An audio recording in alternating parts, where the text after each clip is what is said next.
प्रतिष्ठान होइन, ट्रस्ट हो। अति श्रद्धेय आदरणीय र अनलाइनमा रहनुभएका ट्रस्टका बोर्ड मेम्बर सदस्यहरू र उपस्थित सबैमा जय नेपाल। आज जननायक बीपी कोइरालाको 38औं स्मृति सन्दर्भ वर्ष हो। महामना बीपीको राजनीतिक तथा साहित्यिक उचाइ र विशिष्टता हामीलाई कहिल्यै भुल्न नसकिने एउटा अविस्मरणीय रूपमा रहेको छ। नेपाली समाजलाई राजनीतिक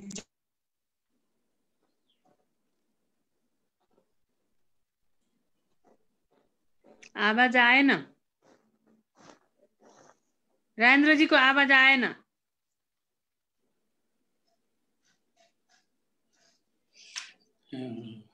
गाह्रो बनाउनु भयो त।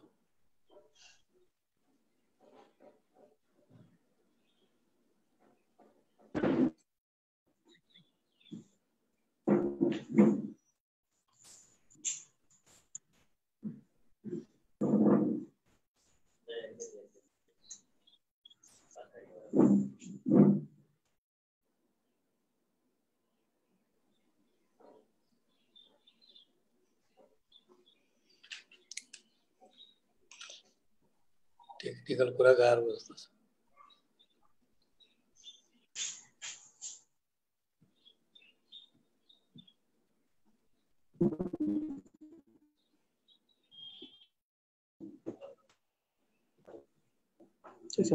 हजुर र आजको कार्यक्रम हरेकपल.com फेसबुक मार्फत लाइभ भइरहेको छ र सयौं यसका दर्शकहरूले यसलाई हेरिरहनु भएको छ र यसपछि बीपीको बारेमा र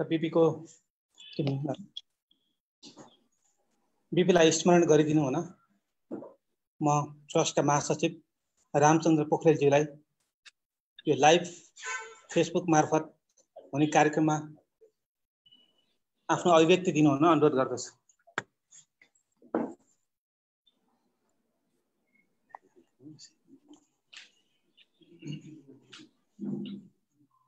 हाम्रो यस ट्रस्टका पुरुषोत्तम बस्नेतजी लगायतका पदाधिकारी साथीहरू,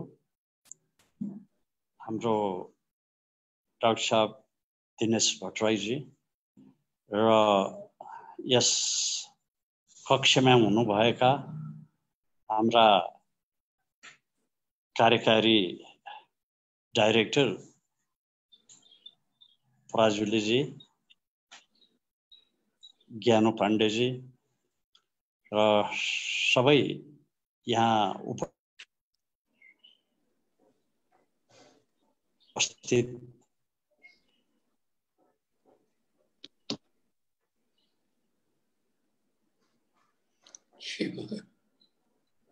आएन, फेरि बीच-बीचमा आउँदैन।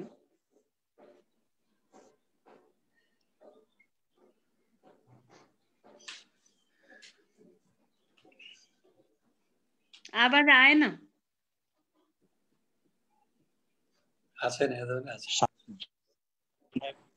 मेमोरियल ट्रस्टका तर्फबाट आज 38औं बीपी स्मृति दिवस मनाउँदैछौँ। सायद इतिहासमा सबैभन्दा संक्षिप्त कार्यक्रम यही होला, तर हामीले जुम मार्फत, नेट मार्फत धेरैलाई समेट्ने कोसिस गरेका छौँ। यसले हामीलाई निश्चय पनि सबै श्रोताहरूको बीचमा उहाँहरूको मुटुसम्म पुग्न मद्दत गर्नेछ। आजको दिन बीपीलाई स्मरण गर्दाखेरि वृक्षारोपणबाट गर्ने यो राष्ट्रको प्रचलन हो। राष्ट्रले त्यसरी नै उहाँलाई स्मरण गर्दछ मुख्य रूपमा, र विशेष गरी उहाँको पार्टी नेपाली कांग्रेसले अहिले देशव्यापी रूपमा वृक्षारोपणको कार्यक्रम राखेको छ।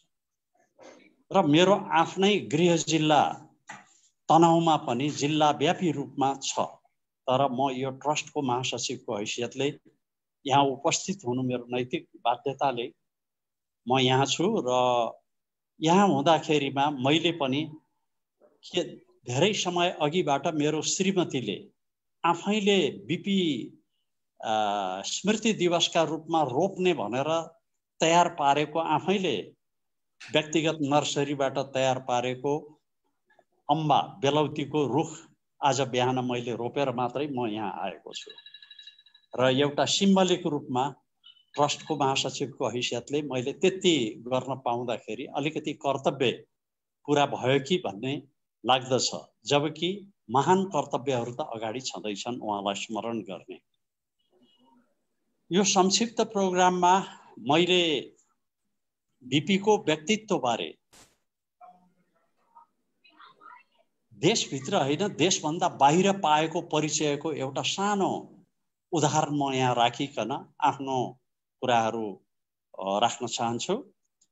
त्यो के भनेदेखि 1980 मा जब बिपी कोइराला बनारसबाट युनिडो कन्फरेन्समा आएका सोशलिस्ट लिडरहरूलाई भेट्नको निम्ति नयाँ दिल्लीमा आउँदै हुनुहुन्थ्यो, त्यो बेलामा मेरा एकजना पत्रकार मित्र थिए। उनी अफ्रिकी महादेशका अत्यन्त त्यहाँ लोकप्रिय पत्रिका त्यो जाम्बिया डेली मेल, त्यो जाम्बिया मुलुकको त्यो डेली मेल पत्रिकाको सब एडिटर, उहाँ बडो इच्छुक बिपीलाई भेट्ने उहाँको पहिलेदेखिको कामना थियो।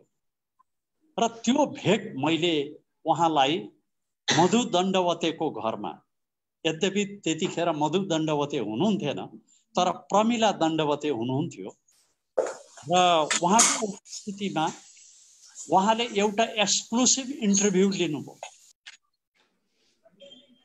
जो जाम्बियन पत्रकार, उहाँको नाम छ वेलिङटन कल्विसा। उहाँको परिचय हाम्रा प्रातः स्मरणीय नेता पूर्व प्रधानमन्त्री सुशील कोइरालासँग उहाँको परिचय भइसकेको थियो र उहाँले नेपाल आउनको लागि आमन्त्रण पनि त्यतिखेर गर्नुभएको थियो, जबकि हामी सत्तामा थिएनौँ। तर जे होस्, त्यो इन्टरभ्यू लिइसकेपछि 10 अशोका लेन न्यू दिल्ली त्यो मधु दण्डवतेको निवासबाट हामी जब बाहिर निस्क्यौं अनि त्यो 1 घण्टा लामो इन्टरभ्यू लिएर निस्केपछि बिपी कोइरालाको बारेमा ती पत्रकारले एउटा कमेन्ट गरे। मैले जे सोचेर आएको थिएँ त्यो भन्दा विशाल संसार उहाँको मस्तिष्कमा रहेछ। उहाँले अफ्रिकी उच्चारण सहित भन्नुभयो, really he is a great मान भनेर। उहाँहरू म्यानलाई मान भन्ने चलन रहेछ। मैले आज त्यो सम्झेँ र आज वेलिङटन कल्विसालाई हामीले यत्रो राष्ट्रमा परिवर्तन आइसकेपछि, डेमोक्रेसी आएपछि पनि बोलाउन सकिएन। उहाँ कहाँ हुनुहुन्छ त्यो पनि थाहा छैन। त खोजी गरेर उहाँलाई यो ट्रस्टले कुनै दिन नेपालमा उहाँलाई आमन्त्रण गर्ने तयारी गर्नेछ र विश्वका उहाँलाई अन्तर्वार्ता लिएका वरिष्ठ पत्रकारहरू देखि लिएर केही उहाँको जीवनमै उहाँसँग भेटघाट भएका विशिष्ट व्यक्तित्वहरूलाई नेपाल निम्त्याउने पनि यस ट्रस्टले आफ्नो लक्ष्यमा राखेको छ। म यही कुरा आज चाहिँ भन्न चाहन्छु र आज यो संक्षिप्त उपस्थितिलाई आयोजना गरिदिनु भएकोमा पराजुलीजीलाई म विशेष रूपमा यो तयारीमा उहाँले जो मेहनत गर्नुभयोलाई धन्यवाद दिन्छु र म बिदा हुन्छु। धन्यवाद। जय नेपाल। हरेकपल.com मार्फत हामीहरू जोडिरहेका छौँ र मैले फेरि स्वागत गरेँ नारायण भट्टराईज्यूलाई। यसपछि अब ट्रस्टका सदस्य श्री सुशीलमान शेरचनज्यू बिपीलाई स्मरण गर्दै एक शब्द। आज 38औं बिपी स्मृति दिवसमा अब हामी जो प्रजातन्त्रमा आस्था विश्वास राखेका पार्टीहरू छन् सबैले आज बिपीलाई स्मरण गरेर उहाँको योगदान, उहाँको त्याग, उहाँले जुन नेपाली जनतालाई प्रजातन्त्र मानव अधिकारको लागि दुष्कर कष्टकर जीवन उहाँले यापन गर्नुभयो।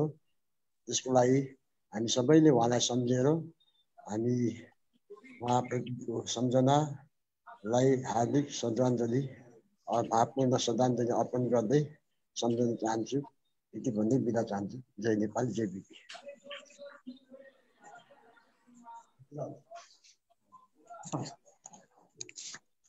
यसपछि श्रद्धेय पुरुषोत्तम बस्नेतज्यू।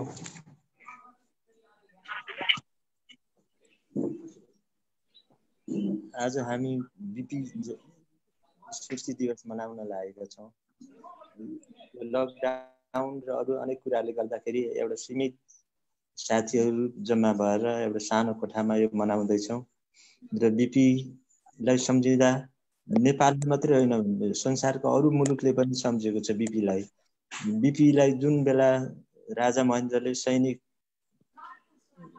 सैनिक शक्तिको आडमा कु गरे, जेलमा राखे, त्यसले नेपाललाई मात्रै घाटा भएको छैन, नेपालले मात्रै धेरै कुरा गुमाउनु परेन, अरू मुलुकले पनि बिपीको त्यो स्मरण गरेका छन्।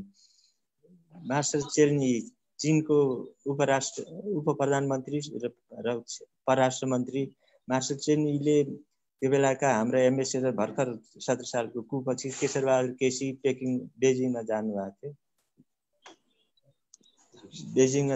थियो। उहाँसँग मार्शल चेर्नीले भनेको थियो अरे बिपी रहेको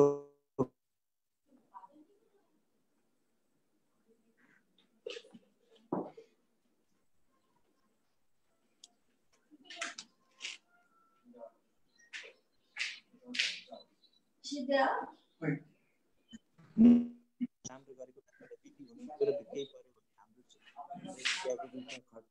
केही पर्यो भने बिपीले त्यसको मध्यस्थता गरिदिन सक्नुहुन्छ भन्ने हामीले रूपमा हेरेका थियौँ भनेको थियो चेनीले केशरबहादुर केसीसँग।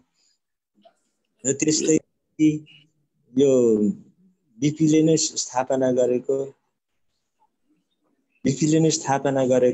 हो। एकजना संस्थापक सदस्य बिपी नै हो।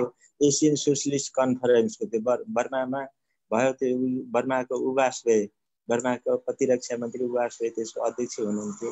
र त्यो पनि पछि तहस नहस भएपछि बर्मामा पनि सैनिक कु भयो र त्यो बेलाका प्रधानमन्त्री उनु थाइल्यान्डमा निर्वासनमा रहनु भएको थियो। पछि उहाँ त्यो छोडेर आउनुभयो र यो बिपीलाई भेट्न बनारसमा पनि आउनु भएको थियो। सारनाथमा बुद्धिस्टहरूको केही कार्यक्रम नै थियो। उहाँले भन्नुहुन्थ्यो बिपी भएको भए त्यसपछि पनि उनुले कु गरेपछि पनि उनुसित पनि बिपीको राम्रो सम्बन्ध थियो, त्यहाँ पनि त्यो हामी एउटा बेग्लै स्थितिमा आउन सक्थ्यौँ, त्यो भएन भनेर उहाँले त्यो भन्नुभएको थियो। र बिपी नभएको कारणले बर्माको सोशलिस्टहरूको एउटा मुभमेन्ट पनि, सोशलिस्टहरू पनि असहाय जस्तो भयो, सोशलिस्टहरू पनि दिशानिर्देश गर्ने कोही भएन भनेर त्यो उनुले त्यो बेला भन्नुभएको थियो। र इन्डियन सोशलिस्टहरूले पनि बिपीको अभावलाई ठुलो एउटा क्षतिको रूपमा संस्मरण गरेका थिए।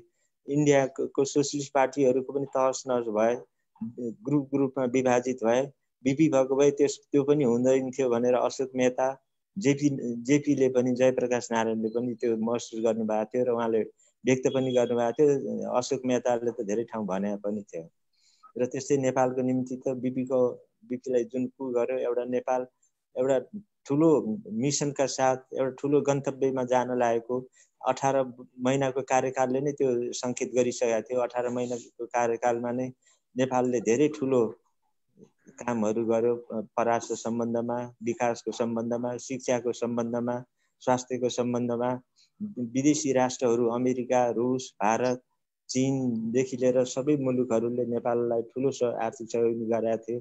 जस्तो त्रिभुवन विश्वविद्यालय बिपीकै तत्परतामा त्यो 16 साल असारमा त्यसले कार्यकाल सुरु गर्यो। त्यस बेलाका उप प्रधानमन्त्री सुवर्ण शमशेर नै त्यसको पहिलो भाइस चान्सलर हुनुभयो। र यीदेखि लिएर शिक्षाको हरेक बुथमा एउटा प्राइमरी स्कुल अनिवार्य रूपले स्थापना गर्ने, हरेक बुथमा यो एक्जुलेरी हेल्थ त्यसको स्वास्थ्य चौकीहरू खडा गर्ने त्यो बेलाकै नीति थियो। र त्यो बेला आरटिओ अमेरिकन सहयोग र नेपालको समेत सहयोगमा एउटा आरटिओ खडा भएको थियो। त्यसले 800 किलोमिटर पक्की सडक बनाउने टुङ्गो भइसकेको थियो र त्यसले काम पनि सुरु गरेको थियो। एउटा अहिले बिपी राजमार्ग छ, त्यो सुरु गरेर एउटा उत्तरतिर धनकुटासम्म पुग्ने, एउटा दक्षिणतिर जनकपुरसम्म पुग्ने त्यो बाटो सुरु भइसकेको थियो। त्यसले धनगढी डडेलधुरा रोड पनि सुरु गरिसकेको थियो। त्यो थियो र अर्को रसाको सहयोगमा धेरै ठुला ठुला कामहरू भएको थिए। जनकपुर चुरोट कारखाना, चिनी कारखाना, अरू कृषि औजार कारखाना र यहाँको यो कान्ति हस्पिटल बिपीले नै उद्घाटन गरेको हो। 16 सालको त्यो क्रान्ति दिवसको दिन कार्तिक 26 गते त्यो क्रान्ति दिवसलाई देशको निर्माण र विकासको रूपमा लिएर त्यो उद्घाटन गर्ने, शिलान्यास गर्ने त्यो कार्यक्रम थियो। र हेटौँडा रोपेको अमेरिकन सहयोगमा बिपीले नै उद्घाटन गरेका थियो। अरू ठुला ठुला सिँचाइ आयोजनाहरू, यो पूर्व पश्चिम राजमार्गको त्यो बेला सर्वे भइसकेको थियो र रसाले सहयोग गर्ने त्यो बेला टुङ्गो भएको थियो। तर यी सबै कुराहरू हेर्दा एउटा देशलाई ठुलो एउटा प्रजातन्त्रलाई मात्र आघात पुगिरहेन, देशको विकास निर्माणलाई, अरू ठुलो ठुलो कामलाई पनि त्यो 17 साल पुस 1 गतेले ठुलो घाटा पुर्यायो। यो बिपीले धेरै मुलुकहरूसित दौत्य सम्बन्ध पनि नयाँ सम्बन्ध कायम गर्नुभयो। इजरायलसँग अरू त्यसको विरोध हुँदाहुँदै इजरायल पाकिस्तानसित पनि सम्बन्ध स्थापित गर्नुभयो।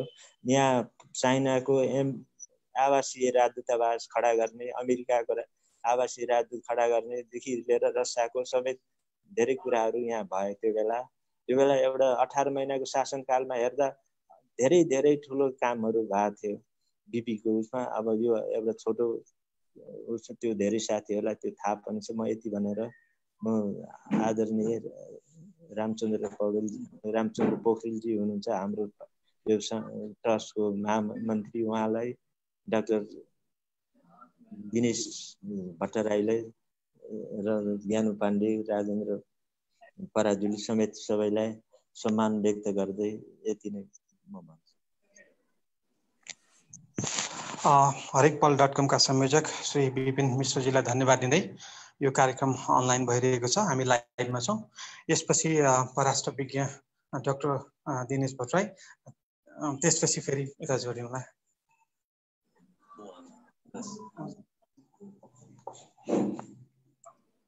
धन्यवाद। सर्वप्रथम यो 38औं जयन्ती बिपी जयन्तीको अवसरमा म महान आत्माप्रति हार्दिक श्रद्धा सुमन अर्पण गर्न चाहन्छु। 38औं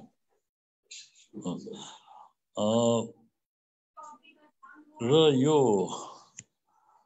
यहाँ अहिले उपस्थित हुनुभएका यस ट्रस्टका महासचिवज्यू अनि कोषाध्यक्षज्यू अनि सदस्यज्यू डाक्टर ज्ञानु पाण्डेज्यू, नारायण भट्टराईजी हुनुहुन्छ, अनि कार्यकारी निर्देशक श्री राजेन्द्र पराजुलीज्यू, ट्रस्ट परिवार उपस्थित भएर यो कार्यक्रम सञ्चालन भइरहेको छ। बिपी को बारेमा धेरै कुरा हाम्रो ट्रस्टका महासचिव श्री रामचन्द्र पोखरेलज्यू र चाहिँ कोषाध्यक्ष श्री पुरुषोत्तम बस्नेतजीले धेरै कुरा गरिसक्नु भएको छ। त्यसैले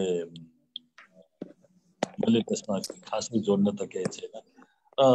नेपालको राजनीतिमा बिपी एउटा त्यो अङ्ग्रेजीमा त्यो रिनासा भन्छ नि, त्यो पुनर्जागरण एउटा त्यसको चाहिँ प्रतीक हुनुहुन्थ्यो। र अघि आदरणीय पुरुषोत्तम बस्नेतजी भन्नुभयो परराष्ट्र नीतिको सम्बन्धमा भने उहाँले 18 महिनामा 17वटा मुलुकसँग कूटनीतिक सम्बन्ध, 18 महिना पनि पुरा पुगेको छैन। ल मे 27 देखि डिसेम्बर 15 सम्म हो उहाँ। त्यति बेला 18 महिना लगभग 18 महिनामा उहाँले 17वटा नयाँ मुलुकसँग नेपालको दौत्य सम्बन्ध कायम गरेर नेपालको एउटा स्वतन्त्र अस्तित्व र चाहिँ अन्तर्राष्ट्रिय प्रतिष्ठालाई विश्व रङ्गमञ्चमा चाहिँ जसरी प्रस्तुत गर्नुभयो त्यो समयमा त्यो फेरि बिपी प्रधानमन्त्री हुँदाको समय चाहिँ सजिलो समय थिएन। त्यति बेला दलाई लामा भागेर हिँड्दै थिए अनि त्यसपछि भारत र चीनको बीचमा चाहिँ तनाव पनि उस्तै थियो। अनि चाहिँ यस्तै दक्षिण एसियामा अरू चाहिँ भू राजनीतिक घटनाक्रमहरू छिटो छिटो बढिरहेथे। उता दुईटा महाशक्तिको बीचमा पनि त्यस्तै तनाव बढिरहेथ्यो। त्यही तनावले लगेर 1962 मा त्यो अब क्युबन मिसाइल क्राइसिस भनेर हामीले चाहिँ पढिरहेका हुन्छौँ। त्यसैले त्यस्तो अप्ठ्यारो बेलामा पनि बिपीले जुन दूरदर्शिता देखाउनु भयो त्यो साह्रै रिमार्केबल छ, त्यो साह्रै ऐतिहासिक छ। अब अघि भनिसक्नु भएको छ इजरायलसँगको दौत्य सम्बन्ध कायम जुन गर्नुभयो त्यति बेला 1960 मा भारतले 30 वर्षपछि गएर 1991 मा पीवी नरसिंह राव हुँदाखेरि मात्रै चाहिँ दौत्य सम्बन्ध कायम गरेको भने अहिले एसियाका सबै राष्ट्रहरू, हामी त्यति बेला पहिलो थियौँ भने एसियाका राष्ट्रहरू अहिले सबैले सम्बन्ध राखेका छन् र इजरायलसँग चाहिँ भनौँ न सुरक्षा सम्बन्ध, आर्थिक सम्बन्ध, राजनीतिक सम्बन्ध राख्नको लागि, बढाउनको लागि सबै लालयित छन्। त्यसैले त्यो बिपीको दूरदर्शिता, अघि भन्नुभयो चीनको जुन यहाँ एम्बेसी राजदूतावास स्थापना गर्ने निर्णय बिपीको चीन भ्रमणताका जारी गरिएको त्यो संयुक्त वक्तव्यमा चाहिँ उल्लेख छ, त्यति बेला गरे निर्णय। अनि कस्ता अप्ठ्यारा चाहिँ समस्याहरू पनि बिपीले उच्च नेतृत्वसँग चाहिँ वार्ता गरेर तिनीहरूलाई बडा चाहिँ मैत्रीपूर्ण ढङ्गले चाहिँ समाधान गर्ने उहाँको त्यो स्किलफुलनेस, त्यो उहाँको चाहिँ जुन कूटनीति हो त्यो अहिले बडा खट्किएको देखिन्छ। हिजो मात्रै एउटा लेख पढ्दै थिएँ 1962 मा जुन अहिले हाम्रो पुरा परराष्ट्र नीति अहिले कालापानीमा अल्झेको छ। कालापानी, लिम्पियाधुरा र चाहिँ लिपुलेखमा त्यो दुईजना विश्लेषकहरूले के लेख्छन् भने बिपी 1962 मा सम्म प्रधानमन्त्री भइराख्नु भएको भएदेखि नेहरूले त्यहाँ आफ्ना भारतीय सेनाहरू पठाउनको लागि 2 पटक होइन 3-4 पटक चाहिँ विचार गर्नु पर्थ्यो होला। उनले त्यो आँट गर्दैन थियो होला। एउटा त्यो नेतृत्वको विश्वसनीयता, नेतृत्वको गरिमा, नेतृत्वको त्यो नैतिक धरातल पनि चाहिँ बडा ठुलो कुरो हुँदो रहेछ। बिपीले त्यो क्रेडिबिलिटी, त्यो कन्सिस्टेन्सी अनि त्यसपछि चाहिँ यो जुन प्रेस्टिज हो अब देशको अनि जुन मोरल ग्राउन्ड हो त्यसलाई चाहिँ त्यो सबैको सम्मिश्रण थियो उहाँमा चाहिँ। त्योभन्दा त अझ अरू कति थिए भनौँ न। त्यसले गर्दाखेरि ती विश्लेषकहरूको चाहिँ भनाइ ठिकै लाग्यो। अनि त्यति बेलाका शासकले ल केही समयको लागि मलाई अप्ठ्यारो छ भनेर दिएको कारणले अथवा एउटा गलत डिसिजन गर्दाखेरि अहिले मुलुकलाई बडा अप्ठ्यारो मोड मात्रै होइन, यसलाई राम्रोसँग चाहिँ सम्बोधन गर्न नसक्दाखेरि अहिले हाम्रो मुलुक एउटा खतरनाक मोडमा पनि पुगेको छ। देशको अस्तित्व, देशको स्वतन्त्रता मा पनि चाहिँ अब के हुने हो भन्ने किसिमका चाहिँ शङ्का क्वेसनहरू उठ्न थालेका छन्। त्यसैले बिपीले त्यस्तो अप्ठ्यारो समयमा पनि भारतसँग उत्तिकै नजिकको सम्बन्ध अनि चीनसँग चाहिँ त्यस्तो बेलामा सगरमाथाको जुन समस्या थियो, त्यसको ओनरसिप थियो, त्यसको स्वामित्व थियो, त्यसलाई चाहिँ जुन मैत्रीपूर्ण ढङ्गले चाहिँ टुङ्गाउनु भयो, त्यो चाहिँ त्यसबाट खै यहाँ सिक्ने चाहिँ अहिले अहिलेको नेतृत्वले त के भ्याउँथ्यो भ्याउँदैन, सिक्न पनि चाहिँ कुशलता चाहिन्छ। हामीले चाहिँ पढिरह हुन्छौँ, चीन भ्रमण जानु अगाडि इतिहासकारको बालचन्द्र शर्मा कसको घरमा गएर आफै प्रमाण चाहिँ जुटाएर बाबुराम आचार्य हो, बाबुराम आचार्य त्यसरी प्रमाण जुटाएर अब हामीले चाहिँ त्यो बिपीको माओ सेतुङसँग चौहानलाईसँग कुरा हुँदा एउटा नक्सा अगाडि राखेर नक्सामा हातले बताइरहेको समेत चाहिँ पिक्चर देख्न सक्छौँ। मतलब त्यो क्षमता चाहिँ थियो र अनि हामीले त्यस्तो अप्ठ्यारो बेलामा पनि हाम्रो देशको स्वतन्त्रता, देशको प्रतिष्ठालाई हामीले चाहिँ बचाइराख्न सकेका थियौँ। अनि यस्तै किसिमले यो अन्तर्राष्ट्रिय रङ्गमञ्चमा अब संयुक्त राष्ट्रसङ्घमा एकैपटक जानुभएको 1960 मा अथवा संयुक्त राष्ट्रसङ्घको 15औं महाधिवेशनलाई चाहिँ जुन सम्बोधन गर्नुभयो त्यो सम्बोधन अहिले पनि उत्तिकै चाहिँ सान्दर्भिक छ, उत्तिकै सान्दर्भिक पाइन्छ। उहाँले अहिले चाहिँ जुन विश्वमा सबैतिर यो ग्लोबलाइजेसनले आर्थिक असमानता बढाएको छ, आर्थिक असमानताको बारेमा उहाँले भन्नुभएको रहेछ, इकोनोमिक इनइक्वालिटीले गर्दाखेरि राष्ट्रको बिचमा त फ्रिक्सन ल्याएकै छ र राष्ट्रभित्र पनि ल्याएको छ। त्यसैले राष्ट्रभित्रको चाहिँ समस्यालाई हामीले सम्बोधन गर्न समयमा सकेनौँ भनेदेखि यसले राष्ट्र बिचमा पनि यसले तनाव बढाउँछ। त्यो कुरा गर्नुभएको थियो। त्यो कुरा अहिले ठ्याक्कै चाहिँ यो जुन आर्थिक असमानता छ, त्यो बढ्दो आर्थिक असमानता, त्यसले त्यो बिपीको भनाइ उत्तिकै सान्दर्भिक अहिले देखिन्छ। त्यसैले सामाजिक क्षेत्रमा होस्, आर्थिक क्षेत्रमा होस्, राजनीतिक क्षेत्रमा होस्, बिपीका विचारहरू, विकासको कुरामा होस्, यो बिपीका विचारहरू आज उत्तिकै सान्दर्भिक छन्। कसरी त्यति अगाडि अहिलेको यो परिस्थितिको एउटा आकलन गर्न सक्नु भएको त्यो दूरदर्शी नेताप्रति पुनः एकपटक म चाहिँ आफ्नो श्रद्धा सुमन अर्पण गर्छु।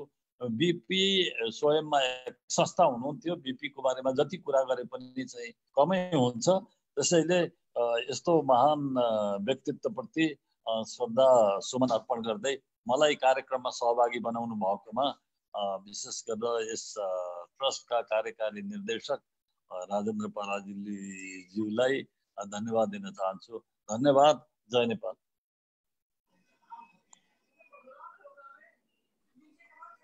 श्रद्धेय बिपी कोइरालाप्रति आफ्नो अगाध आस्था र श्रद्धा व्यक्त गर्न अनलाइन मार्फत जोडिनुभएका सबैलाई मैले स्वागतको क्रम जारी राखेको छु। सबै अनलाइनमा आइरहनु भएको छ र चाहिँ यसपछि ट्रस्टका उपाध्यक्ष आदरणीय बलदेव शर्मा मजगयाँ यतिखेर सिङ्गापुरमा हुनुहुन्छ। उहाँ सिङ्गापुरबाट जोडिनु भएको छ। भौगोलिक रूपमा टाढा भए पनि उहाँले निरन्तर ट्रस्टलाई यो गतिविधि गर्नलाई प्रेरणा दिइरहनु भएको छ। मैले यसपछि सिङ्गापुर जोडिन अनुरोध गर्छु। टेक्निसियन भाइ।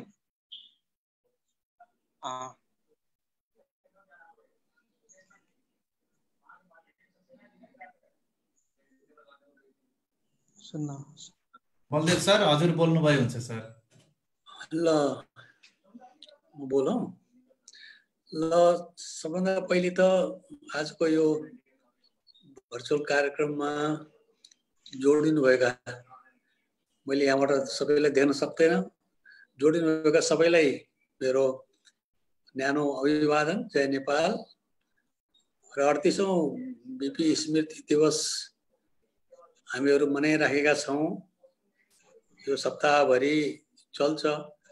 र बिपीको मात्रै होइन, अर्को पनि राजनेताको पनि यो स्मृति दिवस छ।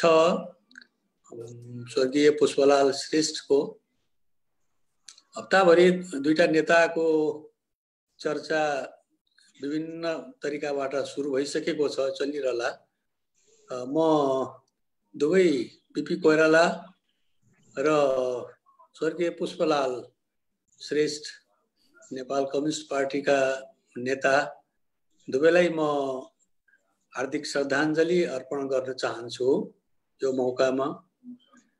र मैले अब यहाँबाट बोल्नु पर्छ कि पर्दैन भन्ने त्यो पनि मैले त्यतिका विचार गरेको थिएन। तर मलाई आज के भन्ने मन लाग्यो भनेदेखि कि बिपी कोइराला यस्तो एउटा व्यक्तित्व हो जसलाई उहाँको अवसान पछि पनि धेरै उहाँका उग्र विरोधी, कट्टर विरोधी, अराष्ट्रिय भनेर वर्षौंसम्म शासन गर्नेहरूले पनि आज बिपी को सत्यतालाई स्वीकार गरेका छन् र बिपीलाई महान राष्ट्रवादी भनेर स्वीकार गरेका छन्, महान प्रजातन्त्रवादी भनेर स्वीकार गरेका छन् र एउटा सच्चा समाजवादी भनेर स्वीकार गरेका छन्। त्यसै गरेर स्वर्गीय पुष्पलाललाई पनि हिजो गद्दार पुष्पलाल भनेर भन्ने कम्युनिस्टहरू, वामपन्थीहरू जसले ठुल्ठुला आर्टिकलहरू लेखे त्यो बेला, आज उनीहरू पुष्पलालकै नाम लिएर आफ्नो रथ यात्रालाई अगाडि बढाइरहेका छन्। पुष्पलालको नाम नलिएर उनीहरूको रथ चल्दैन र उनीहरूले रियलाइज गरेका छन्। त सत्य कुरा के रहेछ भनेदेखि कि ठुला मान्छेहरू बिपी कोइराला, पुष्पलाल देखि लिएर जति पनि संसारमा हामीले महान मान्छे भनेर चिन्छौँ, उनीहरूको सोचाइ, उनीहरूको बुझाइको विरुद्धमा धेरै मान्छे लाग्दो रहेछन् र धेरै बुझेर पनि आफ्नो स्वार्थको लागि विरुद्धमा लाग्दो रहेछन् र धेरै नबुझेर पनि विरुद्धमा लाग्दो रहेछन्।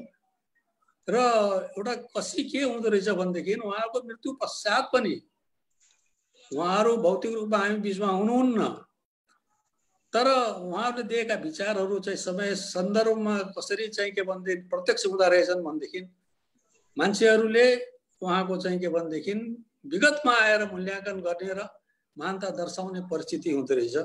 त्यसो भएको हुनाले बिपी कोइरालाको महानता, पुष्पलालको महानता आज चाहिँ के भने नेपालमा चाहिँ के अरे देखिएको छ। त्यो के भनेदेखि चाहिँ हिजो चाहिँ त्यो रिलेसन थिएन, आज त्यो रिलेसन छ।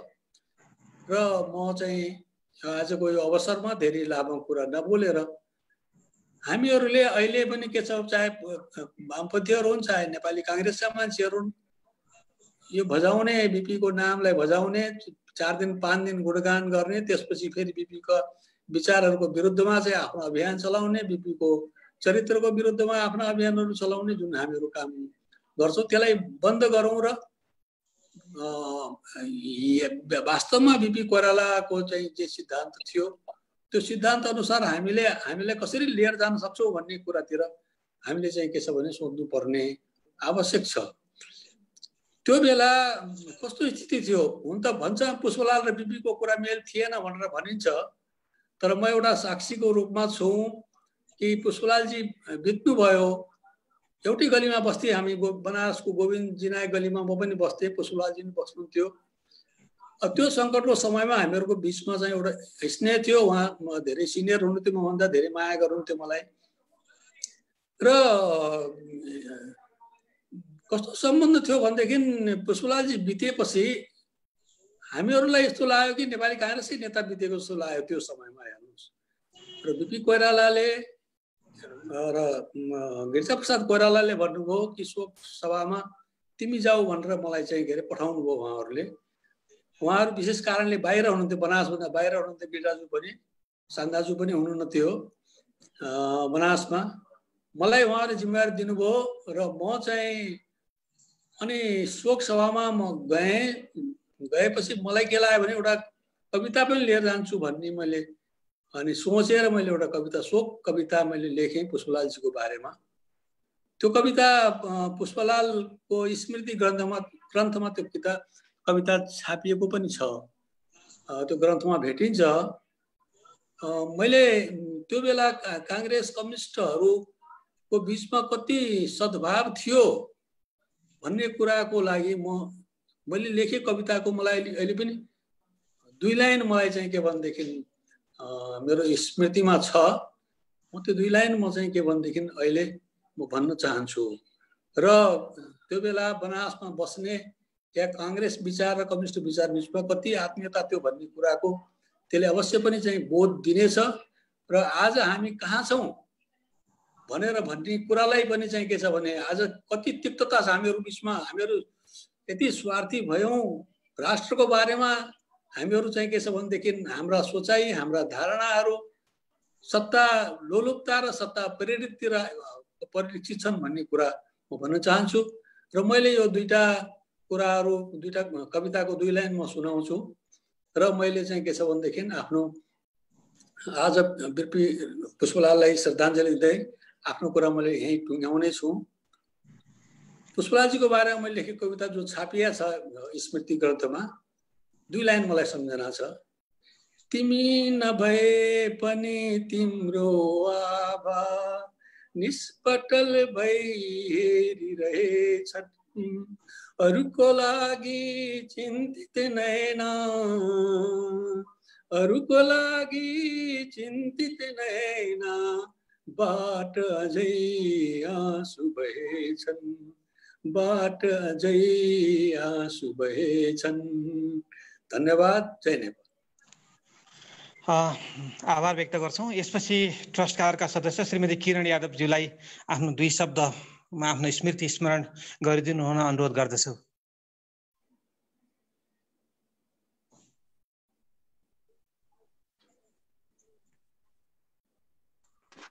हजुर धन्यवाद। मैले म्युट गरेर रहेछु कि अहिले खोले। हजुर सुनिल दाई पनि आउनु भएको हो? सुनिल दाई हुनुहुन्न अहिले? ए हस् हस् धन्यवाद। आज हामी 38औं बिपी को के अरे स्मृति दिवस मनाइरहेछौँ।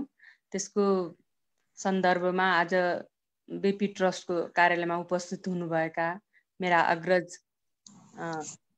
पुरुषोत्तम दाई, रामचन्द्र पोखरेल दाई,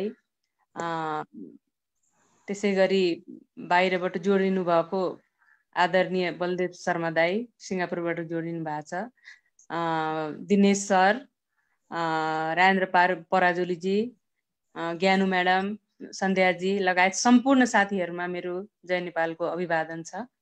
जय नेपाल। आज मेरा अग्रजहरूले, मेरा धेरै सिनियर दाईहरूले धेरै कुराहरू राख्नु भएको छ बिपीको विगतको इतिहासको बारेमा। वास्तवमा अहिलेको सन्दर्भमा अहिले जुन नेपालमा घटिराखेको घटना, संविधान निर्माण भइसके पश्चातको जुन परिस्थिति छ त्यसमा वास्तवमा बिपीलाई सम्झिरहँदा कति कुराहरू हामी अहिले बिपीसँग जोडेर हेर्दै गर्दाखेरि बिपीको विचार अहिले पनि कति सान्दर्भिक छ त्यो धेरै नै महसुस गर्ने गरेका छौँ हामीले। र धेरै नै त्यो कुरालाई हामीले वास्तवमा हरेक कुरासँग जोडेर हेर्दै गर्दाखेरि बिपी भनौँ न उहाँको 38 वर्ष पहिले त देहावसान नै भइसकेको छ र 38 वर्ष पश्चात पनि उहाँलाई हामीले सम्झिरहँदाखेरि सबभन्दा पहिले त उहाँलाई म हार्दिक श्रद्धा सुमन अर्पण गर्न चाहन्छु। र त्यसै गरी वामपन्थी नेता पुष्पलालको पनि यही के अरे हप्तामा उहाँको पनि स्मृति मनाउँदै गरेका छन् देशभरिका वामपन्थी के अरे उहाँलाई मान्ने नेताहरूले। तर नेता भनेको देशको हुन्छ, त्यही भएर उहाँप्रति पनि हार्दिक श्रद्धा सुमन अर्पण गर्न चाहन्छु। म संविधान सभा दुईटै संविधान सभाको सदस्य थिएँ र संविधान सभामा काम गर्दै गर्दाखेरि मलाई लाग्छ कुनै पनि पार्टीको नेता, चाहे त्यो नेपाली काङ्ग्रेसको त कुरै नगरौँ, त्यो स्वाभाविक हाम्रो नेपाली काङ्ग्रेस पार्टीबाट हामी प्रतिनिधित्व गर्छौँ र नेपाली काङ्ग्रेसले बिपीलाई कहिले नबिर्सेको छ न बिर्सिन सक्छ, किनकि नेपाली अहिले पनि बिपीकै विचारलाई हामीले आधार मानेर अहिले राजनीति गरिराखेका छौँ। त्यस कारणले नेपाली काङ्ग्रेसको नेताहरूले त कुरा गर्नु नै हुन्थ्यो।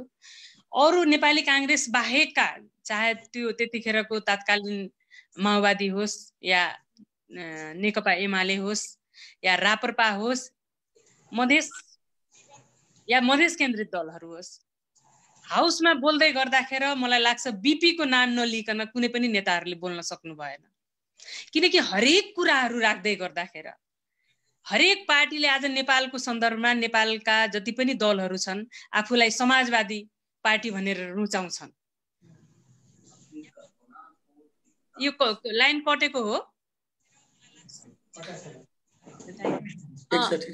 हरेक दलहरू चाहे त्यो कम्युनिस्ट हुन् चाहे प्रजातन्त्रवादी दलहरू हुन् सबैले आफूलाई कहीँ न कहीँ समाजवादसँग रिलेट गरेर कुरा गर्ने गरेका छन् र समाजवादको कुरा गर्दै गर्दाखेरि मलाई लाग्छ बीपीलाई यदि क्राइसिसको बेला आयो पहिलो संविधान सभाको निर्वाचन भयो, संविधान बनाउँदै गर्दाखेरि ठुल्ठुलो क्राइसिसको कुरा के अरे अवस्थाहरू सिर्जना भयो, त्यसमा हेर्नुभयो होला किनकि माओवादी एउटा उग्र विचारबाट के अरे हाउसमा प्रतिनिधित्व गरेको र नेपाली काङ्ग्रेसको एउटा आफ्नो लामो इतिहास, प्रजातन्त्रको इतिहास, त्यसै गरी नेकपा एमाले सुरुमा उग्र के अरे वामपन्थी विचारबाट आउँदै आउँदै पहिलो संविधान सभासम्म आइपुग्दाखेरि चाहिँ उहाँहरू पनि एकदम लिबरल डेमोक्रेसीमा विश्वास गरिसकेको अवस्था।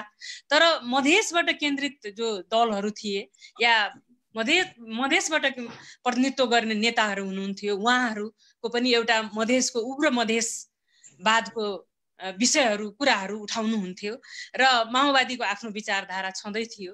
तर त्यतिखेर त्यो सबै सवालहरू जति उठिराखेका थिए त्यो सवालहरू उठ्दै गर्दाखेरि वास्तवमा त्यसलाई व्यवस्थापन गर्नको निम्ति त्यो सबै जति पनि मुद्दाहरू थिए त्यसलाई व्यवस्थापन गर्नको निम्ति फेरि सबै दलले नेपाली काङ्ग्रेसलाई नै सम्झिनु पर्ने अवस्था पनि आएको थियो र नेपाली काङ्ग्रेस सानो पार्टी थियो, दोस्रो नम्बरमा झरिसकेका थियो, नेपाली काङ्ग्रेसको नेतृत्वमा सरकार बन्न सकेको थिएन। तर सबै दलहरूलाई लागिसकेका थियो कि कहीँ न कहीँ नेपाली काङ्ग्रेस आज नेतृत्वमा भएको भए सायद आज यो जुन अवस्थाबाट हामी यो के अरे धेरै संक्रमणकालीन अवस्थाबाट हामी जुन गुज्रिराखेका थियौँ र धेरै कुराहरूको व्यवस्थापन गर्न सकिराखेको थिएनौँ, धेरै मुद्दाहरू थिए जसमा समानुपातिक समावेशीका कुराहरू थिए हैन, हरेक जात वर्गका कुराहरू थिए, हरेक भेगका कुराहरू थिए, जुन कुरालाई विश्वेश्वर प्रसाद कोइरालाले महामानव विश्वेश्वर प्रसाद कोइरालाले नलेखिकन आफ्नो उहाँको जो विचारहरू छ त्यो विचारहरूमा कहीँ पनि समानुपातिक समावेशीको कुराहरू उल्लेख गर्नुभएको थिएन। तर उहाँले कसरी सम्बोधन गर्नुभएको थियो त्यो कुरालाई, यो कुरा वास्तवमा मनन योग्य छ र यो कुरा कसरी व्यवस्थापन गर्दै हुनुहुन्थ्यो उहाँले। समानुपातिक समावेशी कुराहरू गर्नु भएन उहाँले मुखबाट, तर व्यवहारमा कसरी देखाउनु भएको थियो उहाँले। उहाँको हरेक समयको कुराहरू गर्दाखेरि उहाँले गरेको कामहरूलाई हामीले निहाल्दाखेरि आदरणीय पुरुषोत्तम दाई र के अरे बलदेव दाई दुईजना त लेख्ने मध्ये पर्नुहुन्छ, उहाँहरू साहित्यमा पनि रुचि भएको मान्छेहरू र पुरुषोत्तम दाईले किताब नै लेख्नु भएको छ नेपाली काङ्ग्रेसको इतिहासको प्रारूप भनेर, र त्यो पढ्दै गर्दा पनि धेरै कुराहरू हामी जस्ता पुस्तालाई यो पुस्तालाई चाहिँ हामीले धेरै कुराहरू ग्रहण गर्ने गर्छौँ र वास्तवमा संविधान बनाउँदै गर्दाखेरि सायद बीपीको विचारलाई नटेकेको भए, बीपीको विचारलाई हामीले शिरोधार्य नगरेको भए नेपाली काङ्ग्रेसको नेतृत्वमा आदरणीय सुशील कोइरालाज्यूले जो तत्कालीन प्रधानमन्त्री, आज उहाँको कुरा गर्दाखेरि मेरो आँखामा आँसु आउँछ किनकि हामीले बीपीको सङ्गत गर्न सकेनौँ, हामीले गिर्जाबाबुको धेरै सङ्गत गर्न सकेनौँ, तर आदरणीय सुशील कोइरालाको चाहिँ हामीले धेरै सङ्गत गर्यो र उहाँले एउटा संविधान पनि दिएर जानुभयो। र त्यति बेला आदरणीय पुरुषोत्तम दाई, बलदेव दाई, रामचन्द्र दाईहरू सबैजना हामी थियौँ, दिनेश सर सल्लाहकार भएर बस्नु भएको थियो। हामी कतै न कतैबाट सबैजना त्यसमा त्यो प्रक्रियामा इन्भल्भ भएको मान्छेहरू छौँ र वास्तवमा अहिलेको अवस्थामा नेपालको जुन अहिलेको परिस्थिति छ, एकातिर वामपन्थीहरू मिलेर एक ठाउँमा मिलेको अवस्था र सरकार बनाएको अवस्था छ, अब भनौँ न सरकारकै नेतृत्व गरिराखेको छ र उहाँहरू कतै न कतै आज बलदेव दाईले धेरै पुष्पलालजीको बारेमा भन्नुभयो, तर सायद मलाई लाग्छ विगतको जुन कुराहरू छ हाम्रो नेताहरूले जुन एउटा आफ्नो विचार प्रस्तुत गर्नु भएको छ, विश्वेश्वर प्रसाद कोइरालाले हाम्रो नेपाली काङ्ग्रेसलाई दिनुभएको जुन आफ्नो के अरे हामीलाई एउटा फिलोसफी छ भनौँ न, विचारधारा छ त्यो विचारधारामा टेकेर हामीले काम गरेनौँ भने नेपाली कांग्रेस हामी कहीँ पनि पुग्दैनौँ जस्तो लाग्छ। त्यसै गरी आज वामपन्थीहरू उहाँहरूको पुराना नेताहरू चाहे मनमोहन अधिकारी हुन्, पुष्पलालजी या मदन भण्डारी, उहाँहरूलाई छोड्दै छोड्दै छोड्दै यहाँसम्म आइपुग्दाखेरि आज देशले कुनै पनि निकास पाएर नराखेको अवस्थामा आइपुगेको छ देश। र उहाँहरू फेरि पनि एकदमै कहिले त्यो उग्र वामपन्थी विचारधारा बोक्ने विश्वका जो देशहरू छन् त्यतातिर पछि लाग्नु भएको जस्तो फिल हुन्छ हामीलाई। नभए नेकपा एमाले त एउटा लोकतान्त्रिक धारमा आइसकेको पार्टी हो। उहाँलाई मान्छेलाई फरकै छुट्याउन गाह्रो भइरहेको थियो कि नेपाली कांग्रेस र नेकपा एमाले प्रजातन्त्रको अभ्यास गर्दै गर्दाखेरि अब नेकपा एमाले पनि एकदम लोकतान्त्रिक अभ्यासमा आइसकेको र त्यो खालको महसुस हामीले गर्न थालिसकेका थियौँ। तर जब दुईवटा पार्टी मिल्यो त्यसपछि अहिलेको अवस्थामा वास्तवमा देशको त्यो नेकपाको अहिलेको सबभन्दा एउटा विषय दिनेश सरले भन्नुभयो जस्तो अहिले लिपुलेक, कालापानी र लिम्टाधुरामा गएर अड्केको छ वास्तवमा। र देशमा गर्नुपर्ने कामहरू जसरी बिपीले आर्थिक उन्नति नभइकन हामी कहीँ पनि पुग्न सक्दैनौँ।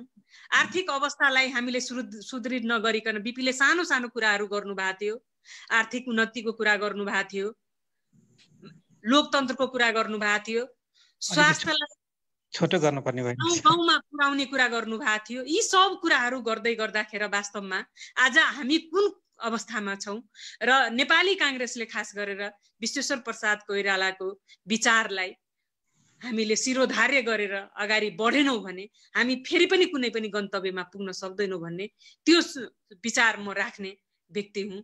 र यति भन्दै आज फेरि सम्पूर्ण अग्रजहरूलाई म के अरे धेरै धेरै सम्मान गर्दै आज महामानव विश्वेश्वर प्रसाद कोइरालालाई फेरि एकचोटि 38औं के अरे स्मृति दिवसमा उहाँलाई फेरि पनि एकचोटि श्रद्धा सुमन व्यक्त गर्दै म आफ्नो भनाइलाई अन्त गर्न चाहन्छु। हस्, धन्यवाद। जय नेपाल। आभार व्यक्त गर्छौँ। यसै गरी आज सौभाग्यले बिपी ट्रस्टको भलो चिताउने अति असल मानुष साहित्यकार लेखक नारायण भट्टराईजी आउनु भएको छ। उहाँलाई बिपीको स्मृतिमा 2 शब्द व्यक्त गरिदिन अनुरोध गर्छु। धन्यवाद। आज महामना बिपी कोइरालाको 38औं पुण्यतिथिमा यसरी सहभागी हुन पाउनु मेरो लागि गौरवको विषय हो। यसरी यो बिपी ट्रस्ट रचना गरेको यो संक्षिप्त बहुतै एकैछिनमा गर्छु है, म एकैछिनमा बहुतै महत्त्वपूर्ण कुराहरू भए। बिपी बहुआयामिक व्यक्तित्व हुनुहुन्थ्यो। उहाँको प्रजातन्त्र, समाजवाद, राष्ट्रियताप्रति विविध आयामहरूमा उहाँको बारेमा चर्चा भयो। यहाँ धेरै वक्ताहरूले बोलिसक्नु भएको छ। उहाँ चाहिँ एउटा असल मानिस चाहने महापुरुष हुनुहुन्थ्यो। उहाँको बारेमा अरू कुराहरू भन्दा पनि उहाँले समावेशीको कुराहरू गर्नुभयो। अहिले कुराहरू उठे नलेखिकन उहाँले व्यवहारबाट कसरी प्रस्तुत गर्नुभएको थियो भन्ने कुराको एउटा दृष्टान्त मलाई 2037 सालको उहाँ तौली हवाको यो सङ्ग्रहको सभालाई सम्बोधन गर्दा उहाँले भन्नुभएको थियो, हाम्रो भावी प्रधानमन्त्री परशुनारायण चौधरीजी हुनुहुन्छ भनेर एउटा थारू समुदायबाट आफ्नो भावी प्रधानमन्त्री घोषणा गर्नुभएको थियो। त्यसको धेरै अर्थ छ र त्यस्तै किसिमले उहाँले कहिले पनि राजनीतिलाई, साहित्यलाई र सामाजिक मान्यतालाई मानिसलाई माइनस गरेर, मानिसको अस्तित्वलाई इन्कार गरेर गरेको कुरालाई कहिले पनि मान्नु भएन र सदा आजीवन त्यसैको लागि सङ्घर्ष गर्नुभयो। र मानिसको अस्तित्व, मानिसको स्वावलम्बन, मानिसको क्षमताको लागि उहाँले राजनीति गर्नुभएको हो। र अहिले को स्थितिमा हेर्दाखेरि त यो आवरण मात्रै छ, भाव नभएको आवरण मात्रै छ। उहाँलाई सम्झिने, उहाँप्रति सच्चा चाहिँ श्रद्धाञ्जली अर्पण गर्ने हो भने भावसहितको राजनीति गरौँ त्यो भयो भने उहाँप्रति सच्चा श्रद्धाञ्जली हुन्छ भन्ने मलाई लाग्छ। यति भनेर यो अवसर दिनुहुने बिपी ट्रस्टका महामन्त्रीज्यू, कोषाध्यक्षज्यू, कार्यकारी निर्देशकज्यू, विशेषज्ञ परराष्ट्रविद डाक्टर दिनेश भट्टराईज्यू र ज्ञानु पाण्डेज्यूलाई धन्यवाद दिँदै मलाई यो अवसर दिनुभएकोमा म आभार व्यक्त गर्दछु। धन्यवाद। जय नेपाल। हामी कार्यक्रमको अन्त्यतिर छौँ। हरेकपल.com प्रति आभार व्यक्त गरिरहेकै छौँ र अनलाइन मार्फत जोडिनुभएका सबैप्रति फेरि पनि हामी आफ्नो ट्रस्टको तर्फबाट कृतज्ञता जाहेर गर्दछौँ। आजको कार्यक्रमको लागि उपस्थित सबैमा धन्यवाद दिन र बिपी कोइरालाको बारेमा आफ्नो कहकिलो स्मृति स्मरण गरिदिनु हुन ट्रस्टका सदस्य डाक्टर ज्ञानु पाण्डेज्यूलाई म अनुरोध गर्दछु र यसपछि कार्यक्रम स्वतः समाप्त हुनेछ र सबैप्रति पुनः आभार व्यक्त गर्दै म डाक्टर ज्ञानु पाण्डेज्यूलाई यो हस्तान्तरण गर्छु। धन्यवाद राजेन्द्रजी। सर्वप्रथम त यस बिपी ट्रस्टले आयोजना गरेको बिपीको 38औं स्मृति दिवस सन्दर्भमा उपस्थित हुनुभएको, बिपी स्मृति दिवसको यो कार्यक्रममा उपस्थित हुनुभएको सम्पूर्ण सुनिन्छ? मधुर आछ आवाज, मधुर। के कारण?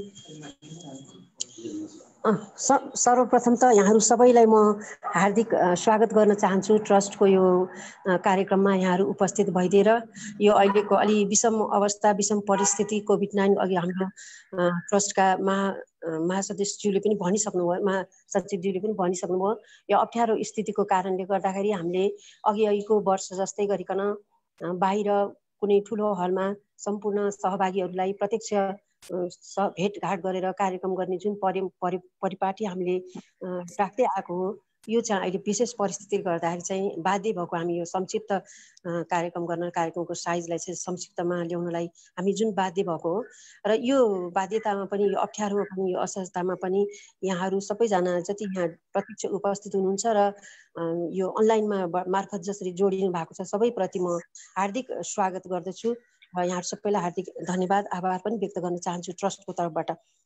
बिपी कोइराला, विश्वेश्वर प्रसाद कोइरालाको व्यक्तित्वको बारेमा अघि हाम्रो डाक्टर दिनेश भट्टराई सरले भन्नुभएको जस्तै एउटा यस्तो व्यक्तित्व, यति धेरै आयाम भएको, यति धेरै चाहिँ फैलावट भएको विचारको दृष्टिले, उहाँको योगदानको दृष्टिले जीवन अवधि त धेरै होइन, उहाँको 68 वर्ष बाँच्नु भएको हो जम्मा।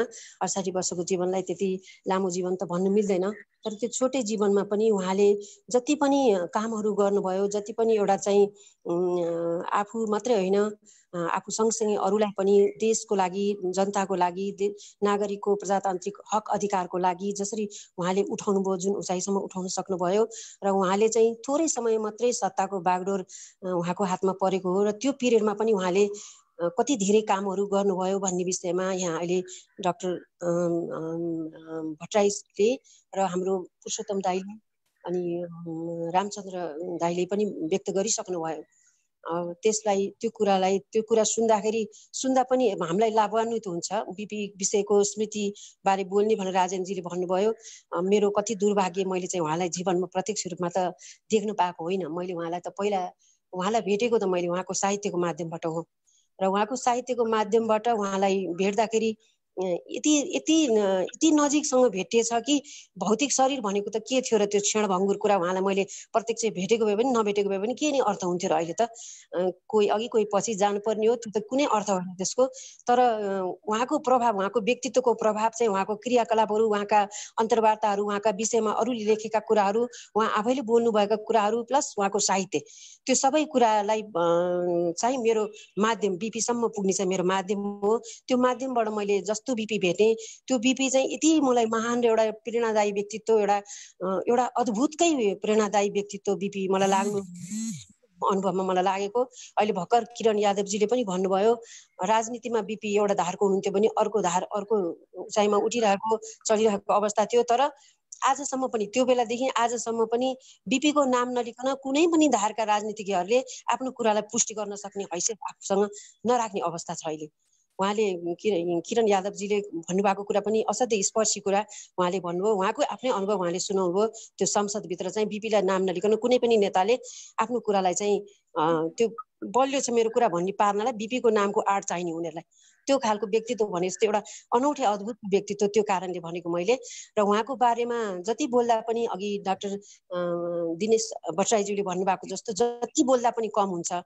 तर जति नबोल्दा पनि बिपीलाई एकचोटि बुझिसकेपछि आफ्नो बुझाइ हो। एकचोटि बुझिसकेपछि चाहिँ उहाँको व्यक्तित्व सबैको आकर्षणको केन्द्र बन्न सकेको मुख्य कारण के होला त भनेर यसो मैले आफ्नो किसिमले महसुस गर्दा मलाई कस्तो फिल भयो भनेदेखि भनाइ र गराइमा दुरुस्तता बिपीको व्यक्तित्वको चाहिँ सबैभन्दा आकर्षक पक्ष हो भन्ने मलाई लाग्छ। र बिपीलाई हिजो उहाँ हुँदाखेरि पनि मान्छेले उहाँको अगाडि, उहाँको आभाको अगाडि, उहाँको प्रतिभाको अगाडि जस्तो सुकै म हुँ भन्ने मान्छे पनि अगाडि त्यो कमजोर नदेखाए पनि पछाडि बिपीको नाम सम्झेपछि सातो जानी निरङ्कुश तन्त्रका नामहरू, अनेक नामहरू जुन छन् तिनीहरू पनि, र आजसम्म बिपी दिवंगत हुनुभएको 38 वर्षसम्म पनि देशका बरु अहिले चलिरहेका नेताहरूको नाम मान्छेलाई भन भन्दाखेरि सम्झिनलाई गाह्रो हुन्छ, तर बिपीलाई बिर्सिन गाह्रो हुन्छ। ठ्याक्कै उल्टो त्यो कारण चाहिँ उहाँको व्यक्तित्वमा भएको त्यही भनाइ र गराइमा दुरुस्तता। मुखले एक थोक भन्ने, कामले अर्को थोक गर्ने भएको भए बिपीलाई खालि बिपीको एउटा सानो घेराले मात्रै मान्ने हुन्थ्यो। सिङ्गै देशले मान्नु परेको कारण चाहिँ उहाँको भनाइ र गराइमा दुरुस्तता। र त्यो पक्ष चाहिँ मलाई बिपीको व्यक्तित्वको सबैभन्दा आकर्षक व्यक्तित्व लाग्छ। र बिपीलाई बिपी बनाएको पनि उहाँको त्यही बानीले हो जस्तो लाग्छ मलाई, त्यही खालको उहाँको स्वभावले हो भन्ने लाग्छ। र हामीले आज बिपीलाई सम्झिन पर्दाखेरि, विश्वेश्वर प्रसाद कोइरालालाई सम्झिनु पर्दाखेरि र उहाँको व्यक्तित्वबाट हामी प्रेरित हुनुपर्ने पक्ष भनेको के भन्दाखेरि सधैँ राम्रो बाटो लागौँ र राम्रो बाटोमा लाग्ने प्रतिबद्धता आफैसँग गरौँ पहिला, र आफैसँग गरेको प्रतिबद्धतालाई इमान्दारिताका साथ पुर्याउनलाई, पुरा गर्नलाई जीवनमा चाहिँ प्रयत्न गर्न, किमार्थ नछोडौँ। प्राप्ति यो समाजमा बसेपछि थुप्रैसँग जोडिएको हुन्छ। एउटा व्यक्ति सफलता आफ्नो मात्रै कारणले मान्छे सफल हुन सक्छ भन्न सकिन्न, तर आफूलाई सन्तुष्टि, एउटा सफलताको सन्तुष्टि आफूलाई प्राप्त गर्ने हक, अधिकार, क्षमता चाहिँ व्यक्तिसँग मात्रै छ। व्यक्तिले चाहिँ आफूसँग गरेको प्रतिबद्धतालाई इमान्दारिता का साथ पूरा गर्नलाई प्रयत्न गर्यो भने त्यो प्रयत्न नै उसको सफलताको कसी हो भन्ने लाग्छ। बिपीको व्यक्तित्वले सिकाएको यही पाठप्रति, यही प्रेरणाप्रति हामी सबैजना प्रेरित हौँ, सबैजनाले यही सिकौँ भनेर यही कुरा कामना गर्दै म आज बिपी स्मृति दिवसको सन्दर्भमा उहाँमा हार्दिक श्रद्धाञ्जली अर्पण गर्दै यहाँहरू सबैलाई ट्रस्टको यो कार्यक्रमलाई सफल बनाउन उपस्थित भइदिनु भएको, सहभागी भइदिनु भएकोमा धन्यवाद दिँदै मेरो भनाइ अहिले यही टुनाउँछु। हस्, धन्यवाद।